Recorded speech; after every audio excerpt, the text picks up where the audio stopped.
वात्सल रस भी होते हैं। कुछ लोग वात्सल रस को भी अलग से मानते हैं।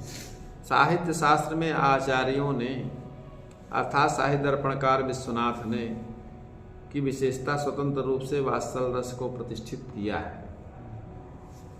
हिंदी की कवियों में तुलसी सूर की रचनाओं में भी इस रस का विशेष रूप से दिग्दर्शन देखा जाता है। और जैसे वह कबहू शशि मांगत यारी डरें, कबहू प्रतिबिंब निहारी डरें, कबहू करताल बजाई के नाचत मातुम समय मन मोद भरें, ये सब है ना।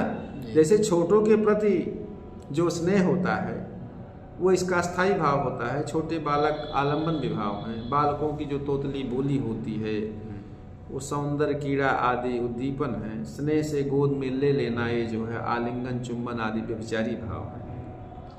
कहा कि भक्ति और वात्सल्य इन दोनों को अलग रस नहीं मानते साहित्य शास्त्र के जो आचार्य हैं, क्योंकि उनके आधारभूत जो अस्थाई भाव हैं उनका कोई मौलिक अस्थाई भाव नहीं। उसका एक कारण है, वह सब स्नेह के ही रूपांतर मात्र है।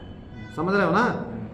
तो विभिन्न लिंगक समवयस्क व्यक्तियों का परस्पर जो स्नेह है वो रति कहलाता है। उत्तम मतलब बड़े का या उत्तम या बड़े का छोटे के प्रति जो स्नेह है वो वात्सल्य है। छोटे का बड़े के प्रति प्रेम जो है वो भक्ति या श्रद्धा होता है। लेकिन समलिंगक समवयस्क व्यक्तियों का स्नेह जो है मैत्री, चेतन का अचेतन के प्रति जो स्नेह होता है लोभ होता है। समझ रहे हो ना। यह सब जो है रति के नामांतर मात्र है, कोई अलग से कुछ नहीं है। तात्विक रूप से मूल इसका कोई अस्थाई भाव नहीं है। इसीलिए साहित्य शास्त्र ने भक्ति और वात्सल्य को अलग से रस नहीं माना। उनकी गणना भावों में ही की। देवादि विषयक रति को भाव, साहित्य शास्त्र में भक्ति और वात्सल्य दोनों भाव ही हैं, रस नहीं है। भक्ति भाव और वात्सल्य भाव ही इन्हें कहना चाहिए, इसको रस नहीं कहना चाहिए। बात विचार करते हैं कि आचार्य ने 8 से 11 तक रसों की संख्या जो मानी है, इनमें से अनेक आचार्यों ने प्रधानता अप्रधानता को दृष्टि से अलग अलग मूल रसों की जो कल्पना की है। स्वयं भरत मुनि ने 8 रसों में से श्रृंगार, रौद्र, वीर, बीभत्स इन 4 रसों को प्रधान मान करके और शेष 4 रसों की उत्पत्ति इन 4 रसों से मानी। श्रृंगाराधि भवे धासो रौद्राच करुणो रस, वीराचैवाद्भुतोत्पत्ति बीभत्साच भयानक, श्रृंगारानुकृतिर्जातु। ठीक है ना। तो इस तरह से माना है। तो कहा कि देखिए अपनी अपनी दृष्टि से आचार्यों ने विशेष रस को मूल रस मानने की जो प्रवृत्ति साहित्य शास्त्र में पाई गई है, इस विषय में हम कुछ मतों को भी बता रहे हैं आपको।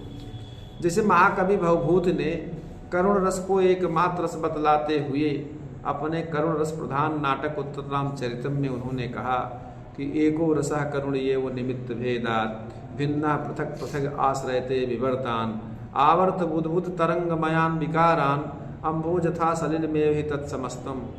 इसी तरह से 12वीं शताब्दी के आचार्य भोज ने श्रृंगार प्रकाश नामक ग्रंथ में श्रृंगार रस को एकमात्र मूल रस बताया है।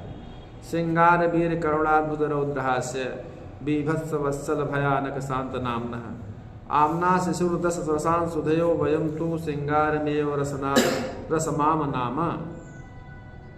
साहित्य दर्पणकार विश्वनाथ ने अपने पूर्वज नारायण पंडित के केवल अद्भुत रस को ही मूल रस माना है कि सारे रसों में मूल रस अद्भुत रस ही है। तमद्भुतम बालकमंबुजे क्षणम, ये है ना जी। तो कहा रसे सारस चमत्कारा सर्वत्राप्यनुभूयते तच्चमत्कार सारत्वा सर्वत्राभ्युतो रसः तस्मादद्भुतमेवाह कृति नारायणो रसम। अभिनव गुप्त पादाचार्य शांत रस की स्थापना के रूप में एकमात्र मूल रस का प्रतिपादन करते हुए अभिनव भारती में लिखा है। क्या लिखा? स्वमसम निमित्तम आसाद्य शांताद् भावः प्रवर्तते पूर्णम निमित्तापाये च शांते वो बलीयते। समझ रहे हो नहीं जी।